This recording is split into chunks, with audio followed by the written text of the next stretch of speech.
ngasisu Manipuri wari laikolna nungairaba wari ama putuna lakchari. Wari asigi mamingna achenba train da sakhangdaba haina mingthole. Lanthokchari Manipuri wari macha achenba train da sakhangdaba. Train kanna chele Darjeeling sahar lanthoktuna aikhoina leigadaba ningthiraba chingi napomda leiba guest house adu yaure. Yum adugi maming Darjeeling view kawi upakna phop haraga saba jinghana kuppa yumne. Bathroom toilet attached tawi tasengna ningthiraba yumne. Gate adu kansinbada ningthizaraba laikol leiri adubu sembidabana mongsong ama ole. Machi machida chingi lei amadi uri pambi khara satle. Mangolgi maning thangba aduda naptuna chaksang leiri. Haukiba chahi kharadi yumduda kanamatta leirudabagi mawongni. Adubu ka manungdudi tasengna taru tanale. Furniture kharadi lei adubu hipnaba phamungdi leite. Darjeelingi lechil thaba ungi nong chuba matamni. Aikhoi thong lonsillaga chak thongba thakpa haure. Ahing thengzilakle nong su leppa leite adugi su mathakta nungsit maigei khangdana sitli. Binoy, Joy, Rameshwarga aiga mai tikli. Tak tak tak haiba makhol ama tarai. Thong thinbagi makhol natra. Mani kauthoknuraba wari adu ningsinglakle. Rameshwar na hai hangdoksira. Joy na hai hangdokpada natte lengsinbiru hayune. Aina khangningba ama yauraduna thong tamna changsinbada Rameshwar na hangdokanu haiduna aigi khut paiduna khami. Thong amuk thilei nupigi khonjel ama tarai. Thong amukta hangdokpiu haina hairei. Binoy na thong hangdoklami. Exercise tawbada marai marai tasilaba Binoy gi hakchangni kuchu murai nei phut taruk mukwangi. Thong hek hangdokpada urami nongna pumchot chotlabi sari angoba setpi nupi ama. Nupi adu changlaklaba matungda aina thong amuk thingjinduna puna pansillami. Aikhoi loinamak nupi adu da yenglami. Aikhoi gi laifam asi aikhoina lakpada Siliguri station da thengnarakpa Norbu Serpa kauba nipa amana taklakpani. Yumsi athengba ahingda thong hek hek thilai mahakna haikhibani. Lam koiba mi masing yaman khibana hotel singsu loina pik thankiduna ahangba mafam amatta phangkidre asuk chawba Darjeeling sida. Binoyna thong thilakpadu yeninge haibadagi aikhoi yumsida lakhibani. Ahanbadadi thajaramde adubu haujikti thong thilakpada nattana nupi amadum changlakle. Hek changlakpaga nupi aduna masana chokri ama lauraga phamthai. Binoyna English ta hairami nangi nasapumba chotle aigi phaijom ama yauri masi hongdokera. Joy di doctor ni mahakna amuk hai nangi achotpado thuna hongdok haudrabadi soidana pneumonia tawba tare. Rameshwar na hangi coffee ama sembira ura. Aidi mataududa yengba nattana thoidokpa hangba khotpa tawdre. Nupi duna hairei mayamna aigi damakta pangwa wabire. Aigi sari se minute 5 gi manungda kangkhrani. Aduga aidi chotpa se yamna haine chahi 3 se chottuna talakpani. Chokri aduda nupi du phamli. Lasing mapol gum ngauraba ngaksamduda mukta gum langlaba charik paring ama siri. Komla amunbadagi khazik tang tai magi khazai anido. Mamitti kutak tawi machinban adu yening holakpa hainau managum nganglainana tagat tagatti. Sari angoba ama setlaga mana mainakta phambadi lai machamuk ningthizai malem sida leiba thawai panba amabu mandre. Athengba ahing nongyai matung sida nupi sina laklibasina karigino. Mahak kanano aikhoidagi kari pambano mathang mathang ai khanba horakhi.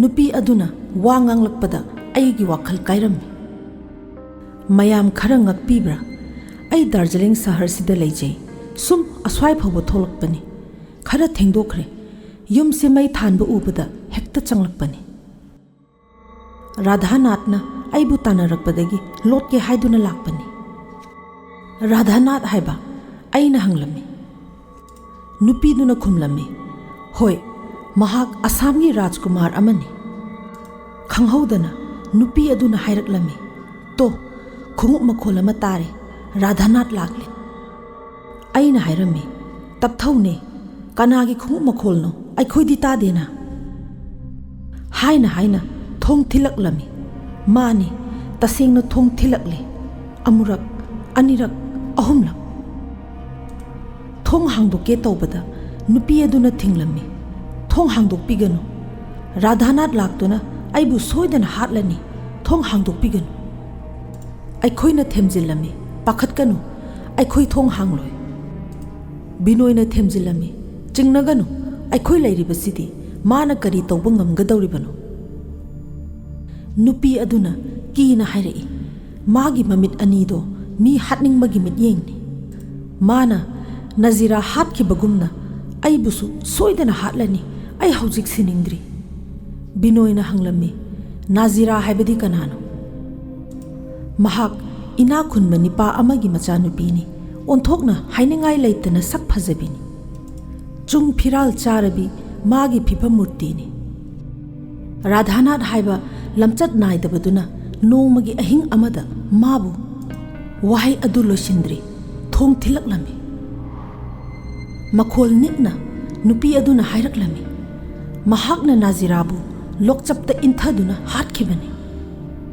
thong kokhairaklami thong hangdokre mapangi ayingba leichilgi nonglei nungsit ama sapu kanna sitchilaklami loinana imungi mai pumba pummam khirami mai mutringagi mamangda ukhibadudi wang chawraba murti amani sut ama setli raincoat ama khudangda yaladuna ka manungda changlai wang chawraba nipa aduna mi paizaribi adugi khudang pairaduna soro chingduna mapanda puthokirami aduga binoina nipa adubu thatladuna chadhandana ba lambi thinglammi athengba ahing aduda nupi aduna Radhanath tawnu haina kizana lawba nattana karimatta tade mai chukhatlami nupi adu leiramdre nupa adusu adubu aikhoigi marakta binoi leitena mahak kadaida chatkraba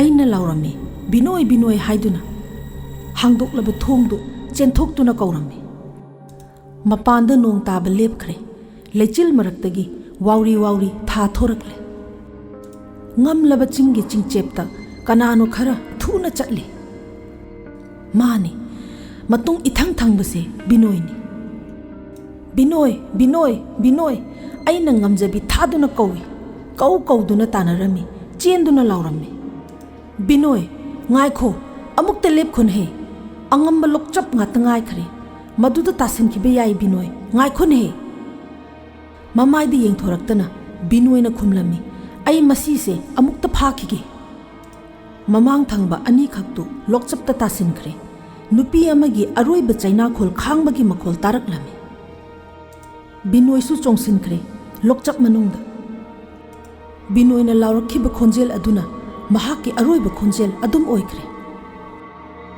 kayam kuina leplurabano khangde Rameshwarga joigana kaurakpada ai gyan lai makhoi anina hanglai binoidi aigi khaunau kangsin kre wa ngangbada phungatlai aina hairami binoi lokchapta tasin kre makhoi anina lauri kari binoi lokchapta tasin kre haiba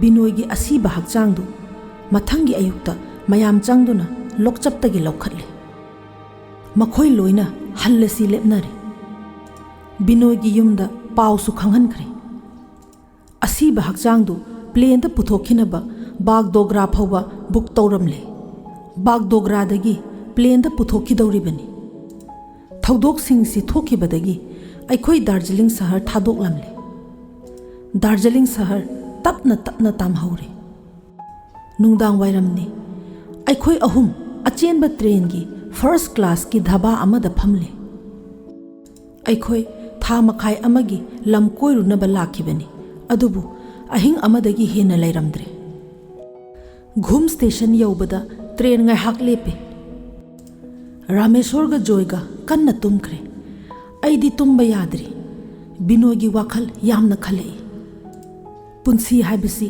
तंबा ngamba natte ngaranga ngasiga kayada khenakraba ticket check toba ama kadu da changlai mahak nahan aikhoiga lakpadu da unakhrabani wari watai su haiphetang taunakhrabani nipa aduna hanglei asuk thuna hanbirakliba kaidobirage Darjeeling शहर नुंगाई बिद्रब्रो इहै हेक हाइनदना आइसु करी करीनो खरा खुमे हौजिकता उरकपरा करीनो अखोई अहुमदा लैदुना येंगलगा हंगले नहाल मरुप मरी चटख्रगा ngасina अहुमता ngairibasiबो आइना खुमे इमानबा अमदो लैखिद्रे ममित मना चप युंखटलदुना हंगले करम हाइना आइना थोकिबा वारीदु समलपना लिरमी दार्जिलिंग व्यू की वा हेक पनबदा महक नोकफेट तौदुना हाइरई ओ नखोइसु अदुदा लैरुबोरे माना मखा तारे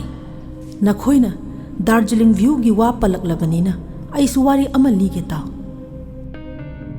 राधानाथ बरुवा असम की निंगथौ मचा अमनी महक इसै नोंमाई यामना है वांग चावी फुट तरुक की मीनी मागी इसै ताबदा सुमत खरबी कया मागी पुंसीदा लाखी अदुबु मागी मनाक्ता चंगजरक्पी नुपी कया माना हाटखी मागी मतेंग पांगबा नुपी मयामगी लैफम पावना चिंगबा पुथोक पुसिन तौरिबा असिना कैलास हारिबा निपा असिनी ममै थंगददी कैलास खंगहंदना राधानाथना कैलास की मच्चन नुपी निर्मला खंगनबा हौरक्खी मरक्सिदा नाजिरा कौबी इना खुनबा इमुंग अमगी नुपी अमा दार्जिलिंग कोइबा लाक्लमी अमसुंग राधानाथ को उनरमी अदुगा मखोई अनि नुंगसिनरक्लमी राधानाथना दार्जिलिंग व्यू कौबा युम असी लुपा यामना पीरदुना लैरे मपु ओइरे मतमदुदा कैलास की मचन नुपी निर्मलागा नुंगसिनबसु हेनगतनरक्लमी राधानाथना अमरोमदा मागी खुबा मनुंगदा चल्लबी नाजिराबु मागी हैनबी ओइना हाटननब सेम सारे नोंग ताबा अहिंग अमदा नाजिराबु चिंगचेपता पुथोकलगा लोकचपता इंथदुना हाटखिरमी निर्मलाना थौदोक अदु संगसंगना उरमी अमसु पुलिसता ताकनी हाइना हाइरमी मखोइना लैरिबा का अदुदा खंगहौदना सावना फी फी कामलबा निर्मलागी मबुंग कैलासना थोंग थिलकलमी राधानाथना निर्मलाबु थंगनबा कादा लोटहलमी थोंग हांगदोकलकपदा मखुत्ता नोंमै पाइबा ममित मैबुलगुमना nganglaba कैलास लेपलम्मी राधानाथना मागी मचल नुपीबु नमथाक तौदुना मरी लैनरे खंगलकपदगी राधानाथ पुथिरक्लिबनी दोंग दोंग दोंग चिंयागी अचिकपा अदु हौरबा नोंमैगी मखोलना थुगाइदुना पुमनिल निलम्मी खोंथांग यैरम्मी राधानाथ कैलास की नोंमै गुलीदगी कनबीनबा कनासु लैखिद्रे मागिनी हाइबदा तुमित कांग फबो पाइखिद्रे पुमनमक अदु उहौरबी निर्मलाना मबुंगी मतौ अदु उबदा किमन खिबना चेंथोरकपदा लोकचपता तादुना सीकी नुपा अदुना मथंग हाइरक्लमी अदुदगिदी कनामत्ता मखोगी वारीसी निंगसिंखिद्रे मखुत अनीदु चेतना पाइसिन्नरदुना महागना अमु मखा हाइरे दार्जिलिंग की ट्रेनदा नोरपु शेरपा कौबा अमा हेक हेक तोंगी आइना खुमे महाक्तुगा अखोइगा नहान सिलीगुरीदा थेंगनखरे निपा अदुना यामनसु सावना अदुगा निंगमदना हाइरे चही मरी सुरे आइना माबु थिरक्लिबा अदुबु अमुक्ता मतांग चाना उनबा फंगदे महाकमकना नाजिराबु राधानाथ की मनाक्ता पुसिनखिबनी महाकना मरम ओइदुना नाजिरा सीखिबनी महाकनिने कैलास हाइरिबदो आइना खुमे ओ महाक कैलासने हाइबा अदुगा अदोमना माबु करीगी थीरिबा महाकना खुमले नाजिरादु आइगी इचलने इहे अꯩगी इमिंग ताक्त्रे माले अꯩगी इमिंग अलीबेग कौई करी हाइबा अइने लुक्थदुना वारी तारंबदगी ngakladuna mai haigalakpada mahak leiramdre mana phamlamba mafamdu ihang hangi marup ani du nakhokladuna tumle manglane haiduna khalluraga aidi phamduna leiramle ningsinglei Siliguri station da thengnakiba Norbu Serpana haikiba nakhoina train asida lakpada Alibek kawa nupa ama thengnarakpra aina khomki thengnarakte mana hai karigumbada thengnarabadi cheksillo mahak train aduda chattuna leiba thawai amani aina thuna haugatladuna thirami Alibek bu adubu thiba phangkidre haujikta wari liramba Alibek Jingi thekna khoiraba train gi lambi duda train na whistle khongladuna pantung pham tamna changsinkri matang asida Manipuri wari laikol na pujarakpa wari macha achenba train da sakhangdaba loisinjari pumnamakpu khurumjari